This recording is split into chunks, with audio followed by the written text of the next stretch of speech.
y'all to know that we are live right now, and this is a new channel, so we can't expect the whole crowd. I can always throw it up on my other channel when we finish. Y'all feel me? You got that?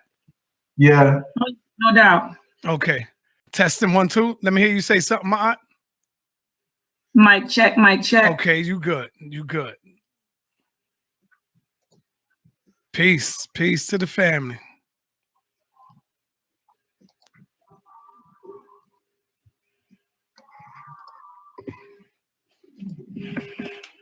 Peace and Black Power, family. Welcome to another Sonetta TV House of Consciousness production. This is a new channel, so we're trying to build up this channel right quick. And so it's not going to be a lot of people in the building. But once the video go up, it'll be all right. We're going to just throw it up and hit the, put the people on it. So we want to blow this video up, this channel up right here. Get this channel right here, Sonetta University, is going to be strictly about the knowledge, about the scholars coming on to the platform and just dropping it. That's why it's called Sonetta University. So I want to say peace to my sister, Dr. Ma'at. How you doing, Queen? Talk to me. Hey, peace and love to you, brother Sonetta. How are you? I'm good. Peace and love to my brother. I keep saying Omowale, Africa. Omowale, yes, Omowale. Peace and power to this young scholar. He came on the platform, Sonetta, I think maybe a week or two ago with who was the one with him? George Macon. Yes, brother. You talking about? It wasn't George Macon. It was Herman Smalls. Yes. Yeah. Yes, he was on with brother Herman Smalls, and he dropped a lot of jewels. So I'm looking forward to the bill tonight. Just want to say peace and Black power to the listeners, the people who are listening live, and the people who will be listening in the archives. All right. So go ahead, my brother Omowale. Introduce yourself to the people. Peace to brother Sonetta. Peace to Dr. Mayat, and peace to the family. Just happy to be here. Just to build tonight. Have a good conversation regarding consciousness and regarding African consciousness in particular. So with that being said, I'm ready. Okay, so we're going to be talking about tonight, y'all. We're going to be dealing with falsifications of African consciousness. Now, when we first heard that title, we know that it comes from Dr. Amos Wilson. So we give a powerful shout out and our rest in peace to our Dr. Amos Wilson. So talk to us about that, Dr. Ma'at. You talked about this subject before a while ago. And you also went through Blueprint for Black Power. You dealt with that, and you're supposed to be having coming up soon, Breaking the Chains of Psychological Slavery by Amos Wilson. So you got a lot of love for Dr. Amos Wilson. What goes through your mind when you hear, not Breaking the Chains, but the falsifications of African consciousness? What goes through your mind, sister? When I think of the falsification of African consciousness, I think of a system or a process by which the African self-consciousness is molded or shaped by alien forces that implant false contents into the African mind in order to subdue and exploit the behavior of the African. So that's what comes to my mind. When I think of the falsification of African consciousness, it's a process. It's a system by which the consciousness is molded and shaped by alien forces in order to control us, in order to subjugate us. Same question for you, my brother Omowale. What goes through your mind when you hear that? When I think about the falsification of African consciousness, similar to my sister, I think of us operating on an alien paradigm. Basically, having, a system uploaded into our psyche that works against us. We essentially become a proxy for somebody else's interests. And our consciousness is shaped and molded to carry out a particular agenda that is not our own. Okay.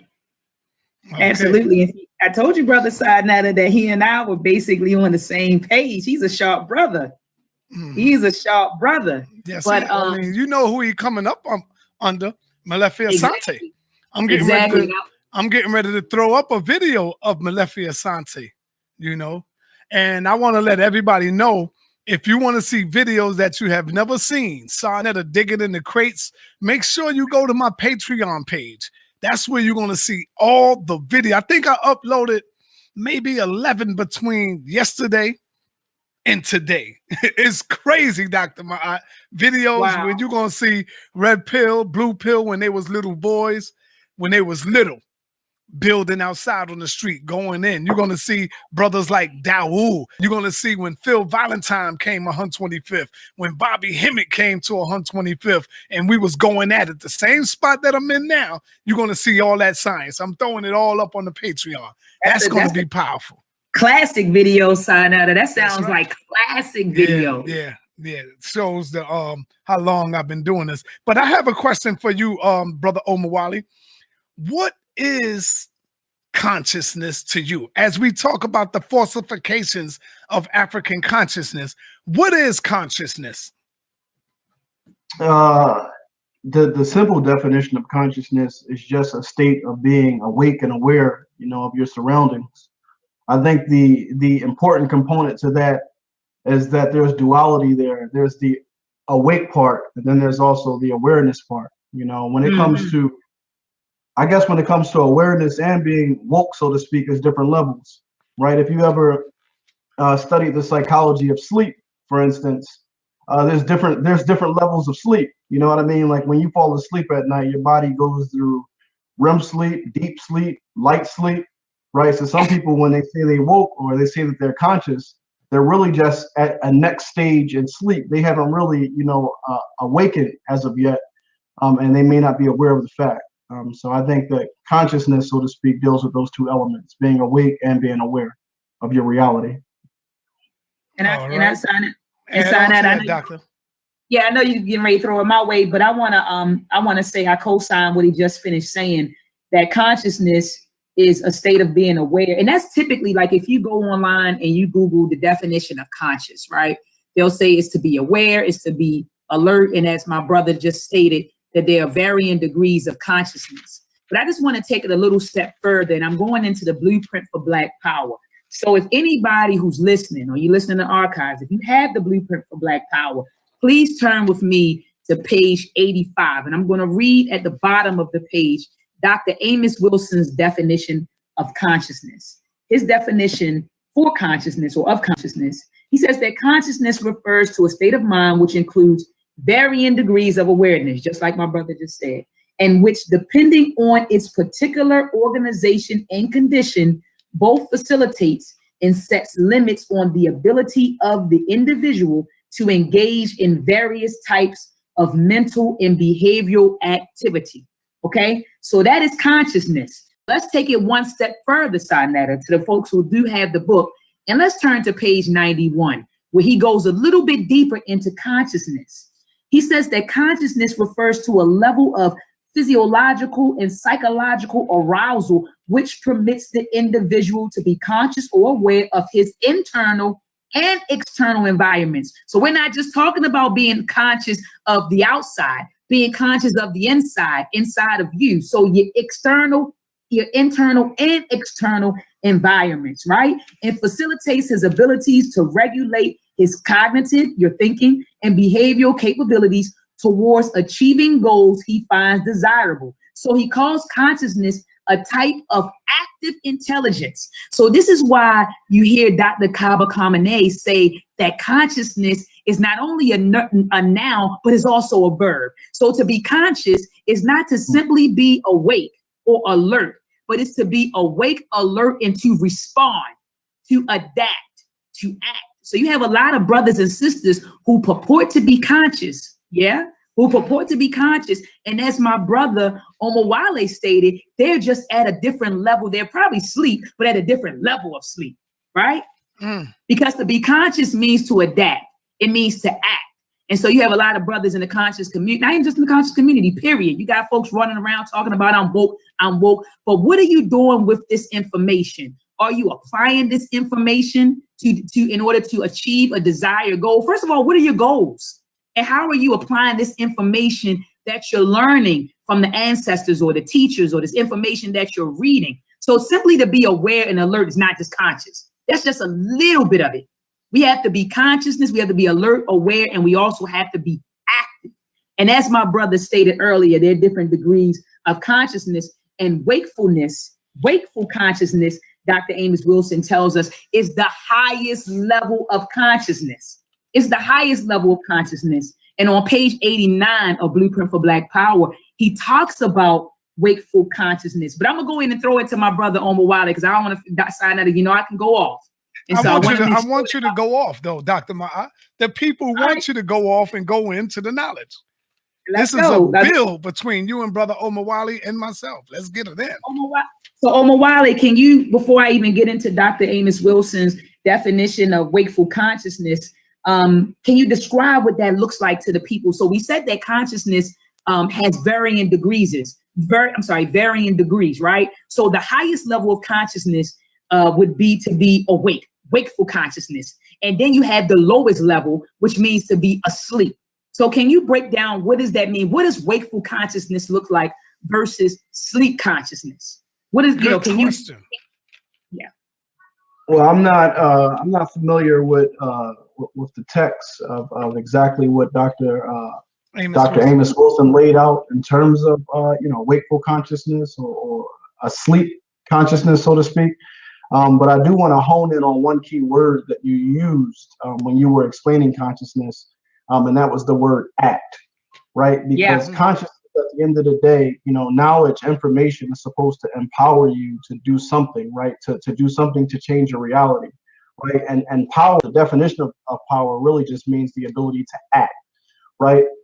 So the question becomes, on whose accord are you acting, right? Because we're all acting every day, right? But the reality is, whatever controls or dictates your state of mind is going to control on whose accord you're acting on. So when I say, I would take it to mean, when you say wakeful conscious, that means being centered in your own paradigm, being centered in your history, using African-centered or Afrocentric lens to analyze phenomena, right? And then, like chess, like studying the board and making the best move is going to allow you to achieve your desired end. So that's how I would kind of like shape, wakeful consciousness.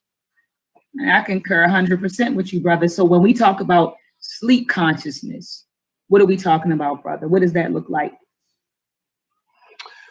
Basically, I guess sleep consciousness could just from a conjecture perspective here, and this is just me speaking from my own understanding. But I guess it's almost like being under someone else's spell. You know what I mean? When you talk about consciousness, sometimes we have our consciousness acted upon and we don't even realize it. You know what I mean? Like it's almost like it's like a malware attack. You know what I mean? Like when you're online, you download a Trojan horse that look like the real thing, but at the end of the day, it's causing damage to your system. Well, I feel like that's how it is as Black people who are operating from a sleep consciousness. Our mode, our behavior, everything that we're doing is to our own detriment. It's not allowing us to build or exercise collective power. We're moving as individuals, and I think that type of thing reflects the type of deaf consciousness that we have as a people.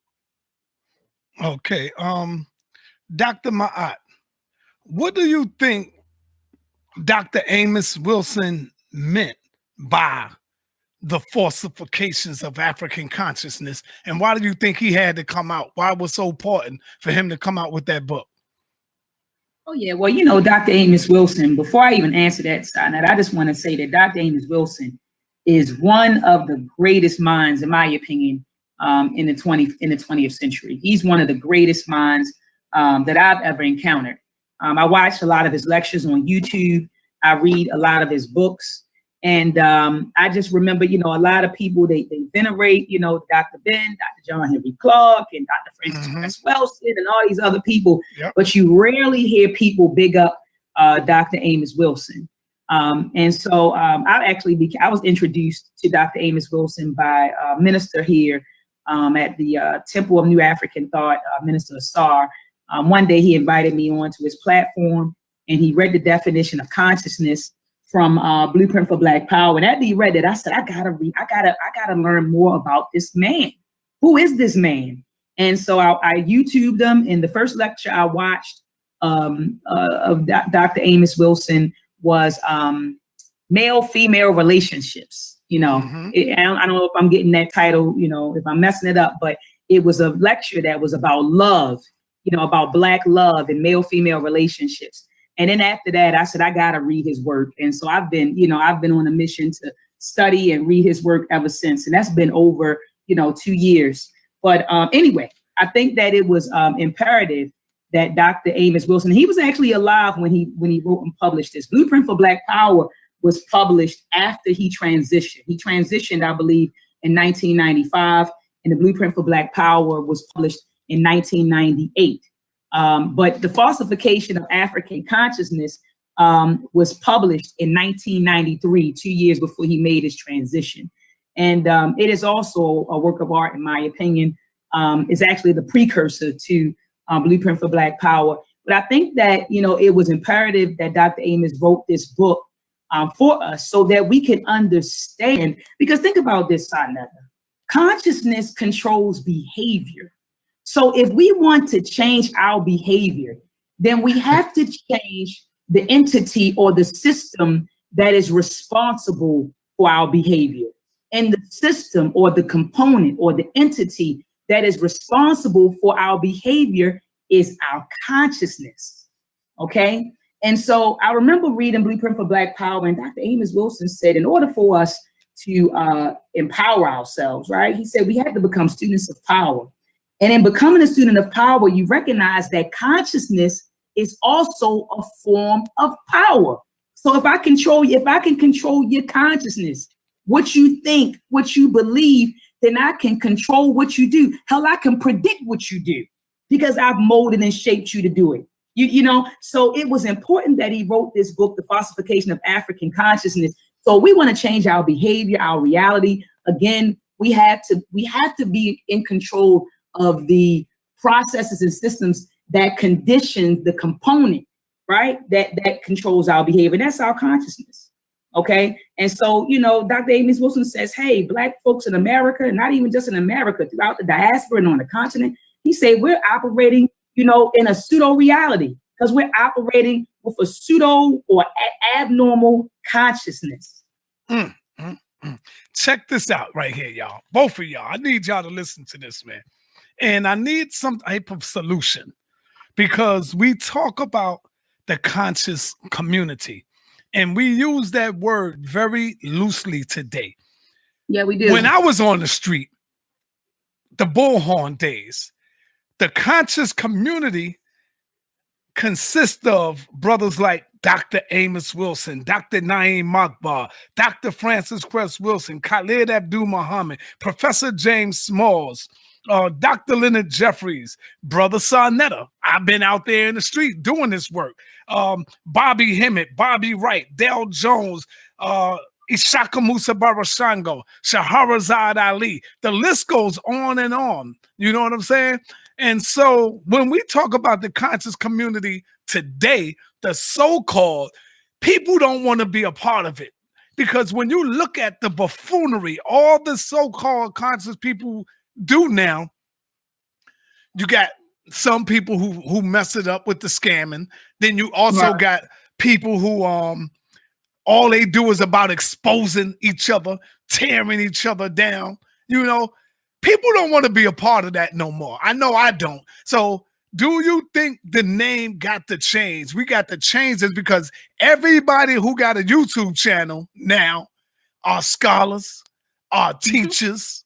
You know what I'm saying? You get a YouTube channel, you become a teacher. You become a scholar now. So what do you think about that, man?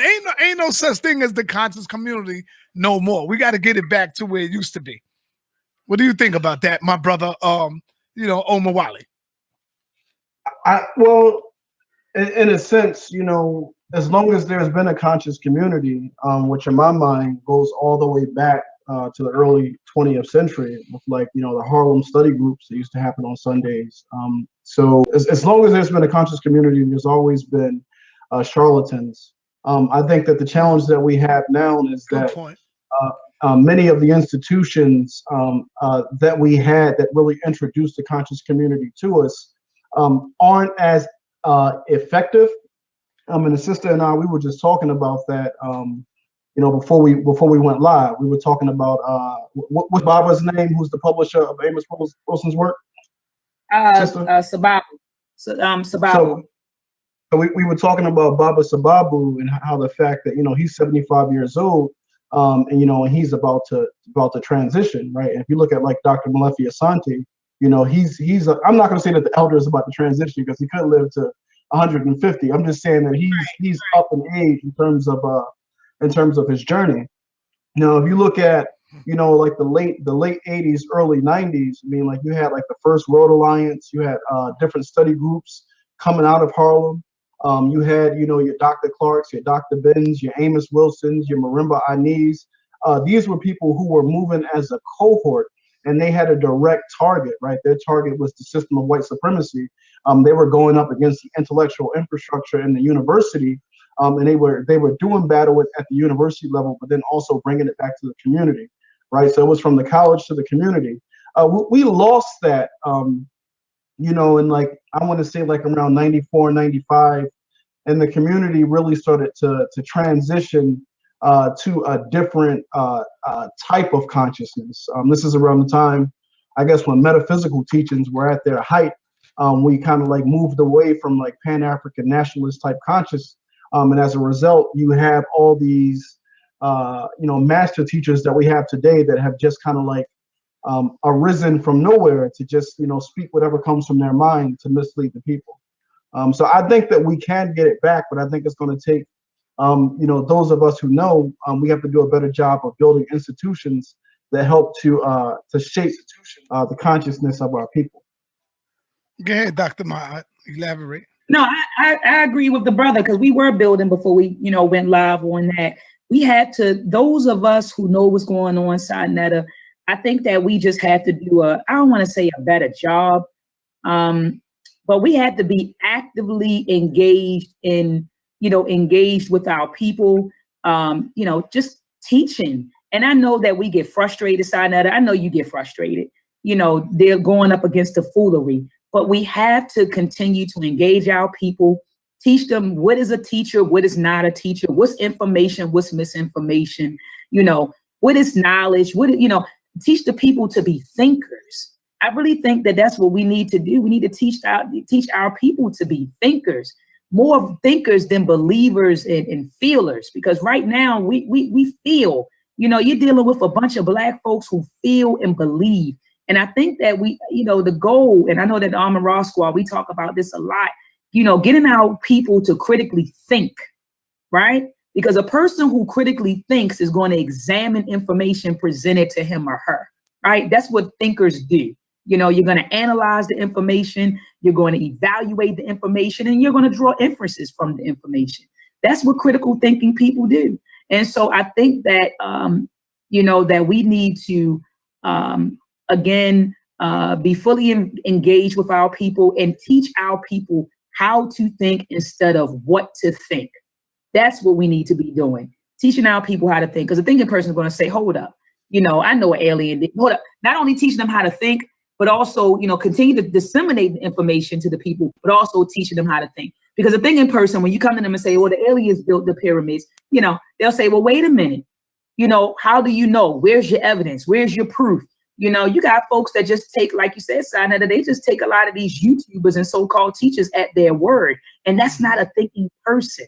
So we got to get the population, we got to get the people to think. So while we're disseminating this information, we got to teach people how to think. We got to teach them proper research methodology, right? So they can know what's scholarly, what's not scholarly, what's pseudo, what's not pseudo. So we got to teach the people how to think. Yeah, and I think, also one of the things we can't forget is that a lot of our elders were professionally trained. You know what I mean? Like they good point. Another good point. They all came up under somebody, right? Go ahead. Exactly. You know what I mean? So like the skill set that they brought to the community. I mean, I know that it's very enticing to see somebody have such command over information and over, historical analysis. If we talk in Amos Wilson, I got introduced to Amos Wilson from watching his lectures on Sinetta TV. You know what I mean? And I've probably watched every lecture that Amos Wilson has ever put out. In fact, he gave a lecture about 1 year before he died, because he died in January of '95, and he died under suspicious circumstances, similar to many of our other. Like the video, thumb up the video. Sorry about that, brother. I made a mistake and hit that button. My bad. No, Go ahead, brother. Good. Like similar to Khalid Muhammad, you know, they all died under very suspicious circumstances with elements of the brain and of the heart. But the lecture that he gave a year before he died, he gave a lecture called the Star Wars lecture, and it was talking about going into the new millennium. And he gave this lecture in 1994 and was saying that the next battlefront is going to be, you know, up in space, and essentially. And if we're not preparing for that type of battlefront, then we're already lost going into the 21st century. And I laughed. Earlier this year, we know that the United States announced that they are erecting their fourth or fifth arm of the military, which is their Star Wars wing, right? So now they're saying they have an official military wing that's going to operate patrolling space. And I'm like, damn, Amos Wilson told us that back in 1994. But so much of the stuff that he says is prophetic. And the reason why it comes across as prophetic is because he's truly studied our enemy, but he's also studied history. So you can, when you study history and you know your enemy, then it's very easy to look out into the future and understand, you know, what enemies, what moves your enemy is going to make. Likewise, when your enemy studies you and when your enemy implants in you a false consciousness, it's very easy for your enemy to look at you and understand, based upon the reality that he created, how you're going to respond to it. So I think that's why it's important for us to reclaim or take back our consciousness as African people, and help our people be aware of the true nature of this fight we're engaged in. Dr. I was getting ready to add on to what he's going to say. Go ahead, sister. Yeah, and brother Omowale, I'm glad that you mentioned history, because a lot of people don't understand the connection or the intimate relationship between consciousness, history, and our personality. There's an intimate relationship. And see, Dr. Amos Wilson talks about that in the Falsification of African Consciousness, that intimate relationship between consciousness, history, and also our personality. And he talks about, and I'm looking, as soon as you started talking about history, I went to immediately page 1. And I'm at the bottom of the page one of the Falsification of African Consciousness, where he says the character of individual and collective consciousness in the range of their behavioral possibilities are very significantly influenced by the quality of their recordings and recollections of their historical experiences. So then he says this, he says to manipulate history is to manipulate consciousness, and to manipulate consciousness is to manipulate possibilities, and to manipulate possibilities is to manipulate power. He says, herein lies the mortal threat of Eurocentric historiography to African existence. So we have to be mindful of the history, Sinetta, that we teach our babies, because that history, right? That history is also responsible for, and I know you're going to get to this later, for falsifying our consciousness. So we got to recognize the intimacy or the intimate relationship between history and consciousness. I just wanted to add on to that. All right. Go ahead, my brother Omowale. I see you grabbed the book. You want to go in? No, I wanted to read along with her what she was reading. But I agree 100%. You know, Dr. Clark gives a great lecture called The World War on African History. History is so important because you can't fight without understanding your history. You know, just imagine for a second if you woke up today and didn't remember, and like, you know, I'm 34. I take it, Sonetta, you probably in your 40s. Dr. Mayat, you probably in your 30s. Thank you, brother. Thank you. So I'm just saying, imagine you I'm woke 55, up brother. I'm 55. That's a blessing, my brother. I'm in my 50s. So let me make you the example. Imagine, Sonetta, you woke up today and you couldn't remember the first 54 years of your life. Couldn't remember none of your kids, couldn't remember your wife, couldn't remember your enemies. That's the state we are in as a people when we don't know our history. You know, we're moving through the world basically blinded because we don't understand what's going on behind this, right? So you can tell me anything, but unless I examine and study for myself to understand how my enemy has reacted and responded to us in different situations when I made certain moves, that means that in today's reality, I don't have to continue to repeat the same mistakes that were made by previous generations, right? Absolutely. Harold Cruz has a text called "The Crisis of the Negro Intellectual," and then in this text, he's lamenting at how the students during the 30s were essentially being pimped out by the white leftists. And me reading that text and then examining the 60s and seeing the same thing occur in the 60s, and then being alive today and seeing the same thing occur in my generation, I'm like, damn, we really do continue to repeat the same mistakes because we aren't examining the history and realizing where we went wrong and what we need to do to change the paradigm. All right. I want everybody, the 37 people that's watching right now, I want y'all to click the button, the subscribe button, and hit that notification bell, because this is the channel we are going to be doing live streams on. I have Brother Tariq Nasheed tomorrow, and I will be interviewing him on this channel. Yes, I know the numbers are low because we blowing this channel up. The people got to get used to this channel, so they're going to be coming over here, and we got to get this channel motivated. It says Sarnetta University for a reason. This is where all the scholarship is going to be, right over here.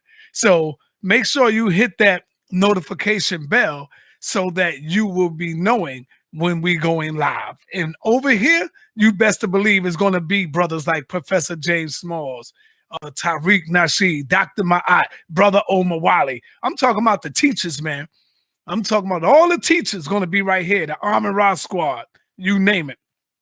So, Dr. Ma'at, you said something earlier that brought something to my consciousness, and that is, how is a consciousness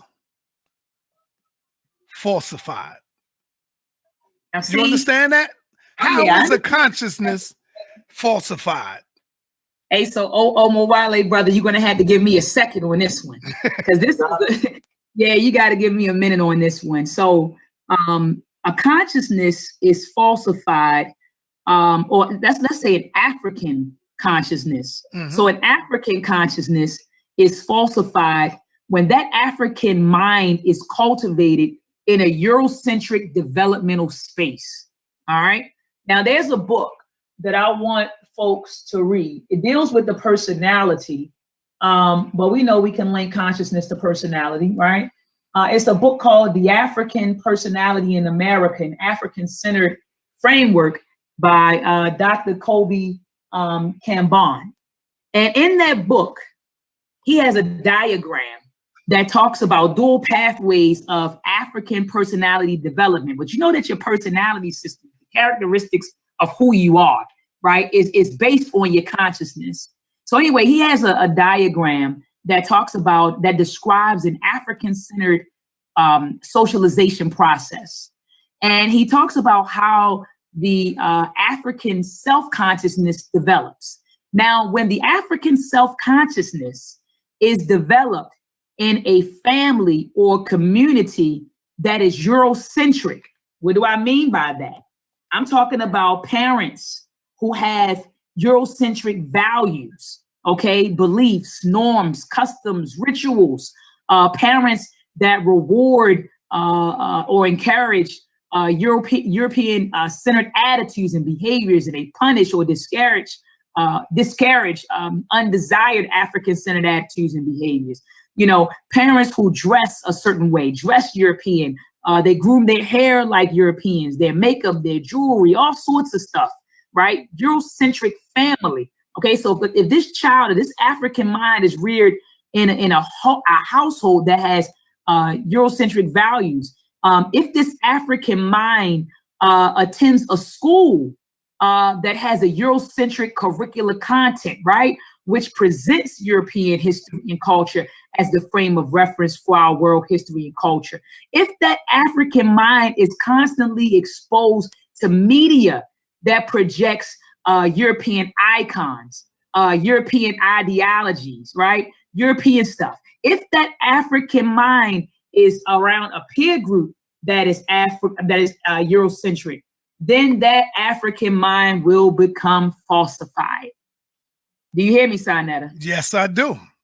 Okay, so we're talking about the home, school, media, peer group. I want to even say religion. I forgot to mention religion. You know, religion. Hell, that's an institution that assists with the falsification of African consciousness. Even integration assisted with the falsification of African consciousness. All right. So anytime that the African mind is constantly exposed, or brought up or cultivated by Eurocentric institutions, that will lead to the falsification of African consciousness. Brother Omowale, what are your thoughts, brother? I agree with you 100%. I think what I would like to add to that, just to build on what you were saying, was that if you want to falsify a person's consciousness, then the first thing that you have to do is take control over all their life-sustaining institutions, right? You have to control, their water, their food, their shelter. Like, you have to be in control of all those things. And once you've accomplished that step, the next step is to use two levers, trauma and fear, right? Because if you can have people operating from a state of fear, from a state of insecurity, then it's very easy to inject thoughts into their consciousness to make them act and behave in a way that you see suitable, right? If you look at how they, the best way to explain it would be for us to look at the enslavement experience of our people, and the different types of consciousness that were produced during the slave experience. One of those consciousness is what they refer to as the Sambo, right? That's a person who's incredibly docile, always seeking the good favor of the master. You know what I mean? Always behaving. This is a man behaving in a childlike manner, right? Because his consciousness has been warped so that he understands, in order for him to survive under these new conditions, he has to behave in a manner that is suitable to his continued survival, right? If we look at today, and our ancestor Francis Cress Wilson told us all about this. Due to the domination, a lot of our young brothers are seeing Black men being murdered, on television, seeing us being beat to death, and as a result, that fear is placing something into our psyche to the point that we want to present ourselves as feminine or present ourselves as less threatening, to serve ourselves up sexually, to be dominated, and that's because our consciousness is being worked upon by the external reality. So if you can control a people's life-sustaining institutions, and you have the ability to use the lever of fear and trauma, then you can put any type of consciousness into a people. I want to let y'all know right now, for those of y'all who are coming over to the new channel where the knowledge is going to be born all over again, born again, please don't come in here with the coonery. We don't have no tolerance for that, because one bad apple tends to spoil the whole bunch. Everybody else tend to want to do the same thing. Am I right or wrong, family? 100%. So I'm letting you know right now, my moderator, Sister Monica Lamb, you are a moderator. We don't have no tolerance for the buffoonery. Please block at a high level. Block them, no warnings, no nothing. This is for where the people want to come to learn and where the people want to come and get this information and ask questions. I will be making Max Bird a moderator. That's one of my brothers. He's always in the building following. So remember, we don't give no warnings out. We understand those who want to come and give up knowledge. This page is called Sarnetta University. We ain't got time for the buffoonery. Check, family? Okay, so therefore you want to make sure you subscribe, you hit that bell, because this is where we're going to be doing all the live streams for all the scholars. We got Tariq Nasheed tomorrow, early too. Now, this question I have for you all, I wanna ask this question, and I might want to elaborate on it, but I'll let y'all go in first. And if y'all go in first, I know y'all gonna say the same thing that I have in mind. Okay. What are the effects of operating with a falsified consciousness? Oh my gosh. That right there, y'all could go in. What are the effects of operating with a falsified consciousness? The first thing that came to my mind was menticide. You know how the Honorable Elijah Muhammad said black people are deaf, dumb, and blind? Deaf, dumb, and blind, he's talking about menticide. And that was a term that was coined, I believe, by Dr. Bobby Wright. Remember, he came out with an article. Oh my gosh, what was it called, Omowale? It was called Black Menticide. I'm trying to. I'll pull it up for you. Brother Omowale, come on. Omowale, a young man. I don't think he pull it up. Yeah, Omowale, pull it up. He put it. It was, I think it was like 2 years or something before he, you know. But Bobby Wright wrote. Dr. Bobby Wright wrote he wrote an article called Black Menticide or something like that. And in that article, he defined menticide as the deliberate and systematic destruction of a person's or group's mind. And he says, which may give a clue as to why the black race, after having, developed advanced civilizations, he said for the last 400 years, been assisting in its own destruction and nearly total subjugation of Africa by foreign invaders. So he's saying menticides, the destruction of a person's mind or a group's mind. So when you say, well, what are the effects of a falsified consciousness? I immediately thought about menticide. And then I thought about cultural misorientation. Now, cultural misorientation is a term that was coined by Dr. Kobe Kambon. In fact, he has a book called Cultural Misorientation, The Greatest Threat to the Survival of the Black Race in the 21st Century. And you can get this book, family, on Amazon. But anyway, cultural misorientation, he says that it's a cultural-based psychological disorder, right? That's prevalent in continental and diasporan Africans that is acquired through the internalization of European worldview, i.e. European cultural reality. So when you just said, well, what are the effects of operating with a falsified consciousness? I thought about menticide. I thought about cultural misorientation. And in his book, he tells us that cultural misorientation is the precursor to a lot of different mental disorders. What are the mental disorders that I'm talking about? Well, Dr. Naeem Akbar, in his book, let me pull it out. I'm looking behind me, family, on my bookshelf. Dr. Naeem Akbar has a book called Papers in African Psychology. You can also, it says Papers in African Psychology. It's a brown book. You can get that on Amazon too. And in that particular book, he describes different mental disorders that African people suffer from as a result. And Dr. Kobe Kambon argues that it's a result of cultural misorientation. But anyway, these mental disorders are the alien self disorder. One is called the alien self disorder. And I'm going to read from Akbar's book. It says, according to Akbar, these disorders are represented by Africans who have, at the conscious level, become alienated from their natural African orientation through their internalization of the European worldview. Their behaviors reflect a blatant rejection of their natural African dispositions. They are oriented toward materialistic goals. Thus, they see themselves as material and evaluate their worth according to their physical makeup and the prevalence of material accumulations. So they're alien. These people are alien to their natural African consciousness. So they call that the African self disorder. Then you have the anti-self disorder.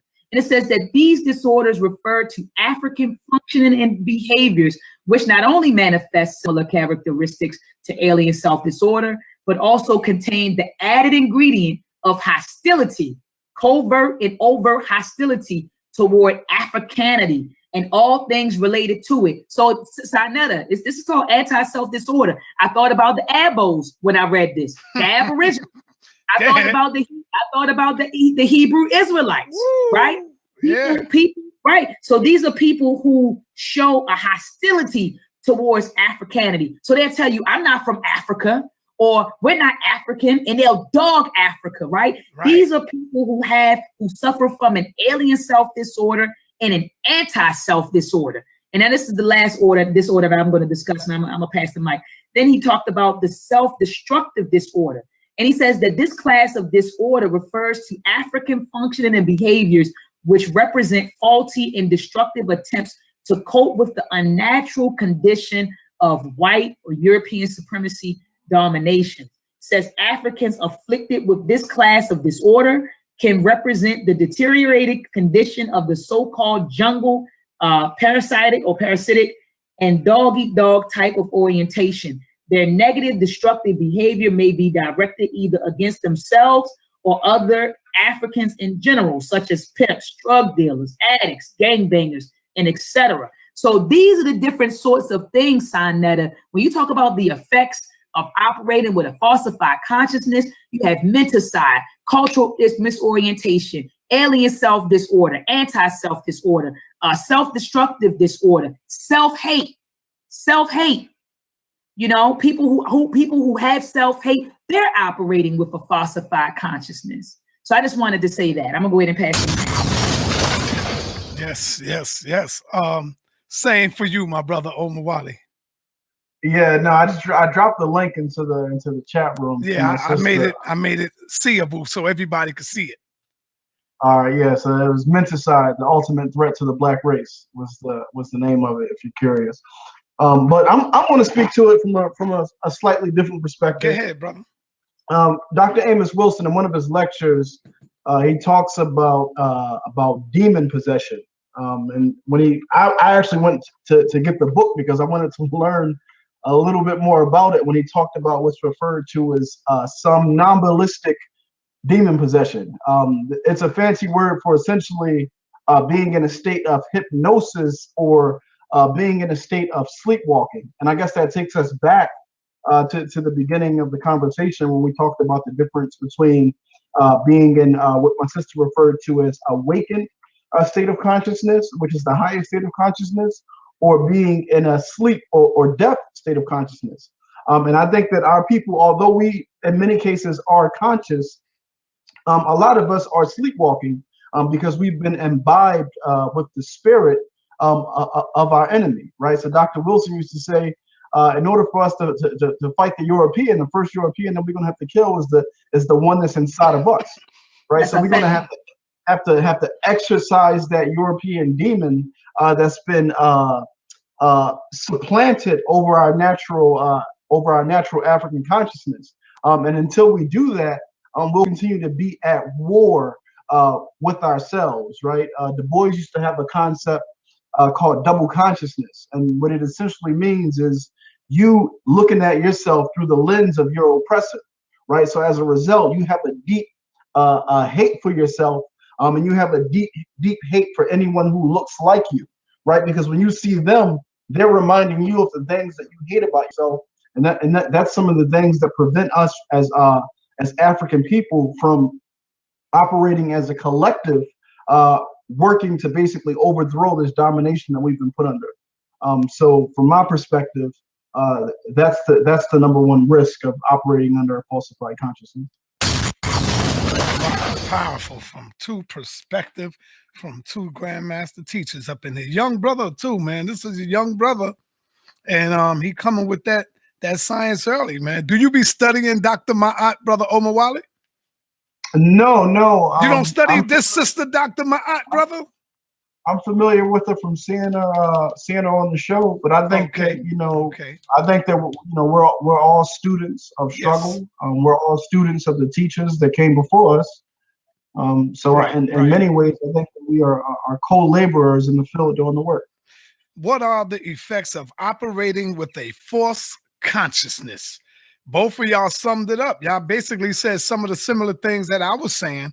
And I was saying with a falsified consciousness, you become things that you're not. You see what I'm saying? You become things that you're not. You want to be things that you're not. You don't want to accept your original black beauty. You want to be other than that. You want to become a Muslim. You want to become a Christian. You want to become a Hebrew Israelite. And the Hebrew Israelites I'm talking about are those brothers who hate Africa, who hate being African, who don't even want to have African blood. You begin to believe in the sky daddy. You begin to believe in God is going to come from the heavens and the cloud is going to open up and come down and free us from the grip of the white man. You no longer believe that you got the power within yourself where you can do it yourself. You want to wait on the mystery God to come and free us. You see what I'm saying? When you have a falsified consciousness, you begin to believe in things that you're not. Like, I'm an Aboriginal, I'm a Native American Indian. I don't have no black blood in me. I do got European blood though. You can go and see the European. This is what they say. They say these type of crazy things. They, you know, you begin to believe that you are a Moor, that you come from Morocco, that, you know, all of this old crazy stuff, man. You don't believe that you have nothing to do with Africa. All the greatness, and we brought science and mathematics and all of that stuff to the world, and you don't want to believe that your mothers and your fathers have given that science to the world. You believe that the Moors did it. That you believe that the Christians did it, the Most High did it, or something like that, you know? So, I mean, I don't know. What y'all want to open up the phone lines, or y'all want to continue to go in? Let's hear what the people got to say about this. I got to check out my baby girl. I got a newborn. Okay. She up there. She crying. So okay, my brother. So I want to thank you for taking the time out again. Once again, brother Omowale in the building, and peace and black power to you, my brother. All right, Dr. Ma'at, you there? Yeah, I'm here, brother. Peace to you, brother Omowale, man. Peace. It was a pleasure speaking with him. And I know you got to leave too, Dr. Ma'at. So yeah, but open up the phone lines, because I want to know what some of the people think about, you know, what they heard about the information. Yeah. But you know what, doctor? This is how we're gonna do it. We're gonna hang up from here, from the show, and I want you to call in. It's gonna be better when you call in, because now you can be able to hear them. All right. So call in right now, doctor. Call in. What's the number? What's the number, sir? No, my number? What's wrong with you? Call that number. Gotcha. Call my original number. Okay, cool. Okay. All right.